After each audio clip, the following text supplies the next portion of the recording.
L'autruche. C'est un conteneur de la Mauritanie.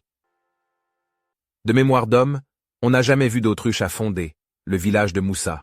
Un matin, un animal géant, haut sur pattes, qui ne ressemble pas à un oiseau parce qu'il est grand comme un chameau, mais qui ne ressemble pas non plus à un mammifère parce qu'il a des plumes et qu'il a seulement 2 pattes. Cet animal bizarre entre dans le village, se dirige sur la place du marché où sont déjà réunis Moussa, le vieux commerçant, et plusieurs personnes. En voyant la bête, tous, vieux et jeunes, s'enfuient. L'animal, seul sur la place, se promène tranquillement. Au bout d'un moment, un enfant qui était caché sous une peau de chameau non loin de l'autruche, claque de ses 2 mains pour lui faire peur. Et là, on voit l'autruche qui esquisse des pas de danse. L'enfant recommence, et l'autruche se met à danser. Aussitôt les enfants puis les adultes se regroupent autour de lui en tapant des mains, et l'autruche continue de danser de plus belle. La nouvelle se répand dans tous les villages, et jusqu'aux confins de la forêt, car en ce temps-là, les animaux et les hommes parlaient le même langage. Aussitôt, le lion apprend la nouvelle.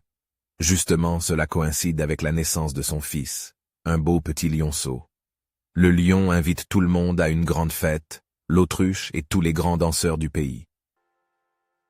À cette occasion, le lion décide de faire des cadeaux et de donner beaucoup de privilèges aux meilleurs danseurs, ainsi qu'à sa famille et à ses proches parents. Tout le monde répond à l'appel et la fête commence. Chacun danse de son côté. Le roi lion s'installe au milieu de tout le monde avec sa femme et le petit bébé bien installé dans sa couchette. Bouki l'hyène, qui ne savait pas danser, mais qui voulait attirer les faveurs du lion, s'active en faisant des va-et-vient entre la foule et la famille royale. Au bout d'un moment, l'autruche danse si bien qu'elle attire l'attention de tout le public. Tous les animaux s'arrêtent de danser pour la regarder et l'applaudir. C'est alors que Bouki s'approche du lion et lui chuchote au creux de l'oreille. « C'est ma nièce, c'est ma nièce. » L'autruche continue sa danse en sautant, virevoltant partout, et dans son élan, elle piétine et éventre le petit lionceau, puis sans attendre s'envole dans les airs.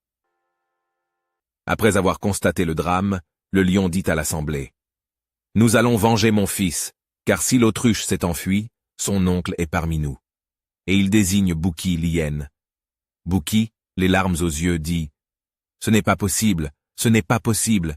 Il n'y a aucun lien de parenté entre l'autruche qui est un oiseau et le mammifère que je suis.